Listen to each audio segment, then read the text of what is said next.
النهارده سموحه ليها ضربه جزاء، ولكن الضغط اللي حصل الماتش اللي فات في سيراميكا هيخوف كل الحكام وحتى اللي قاعد على الفار. يعني النهارده ضربه الجزاء يا عم عدها لنا صح، وهاتها من الزاويه الصح.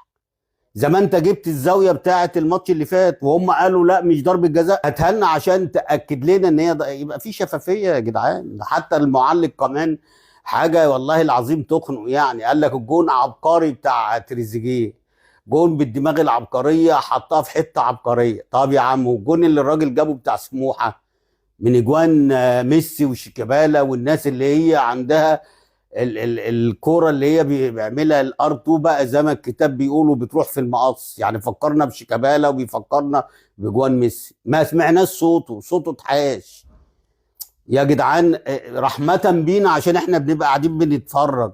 التطبيل الكتير بيمسخ المباراة. ما هو انت مش شايف كورة عشان تطبل.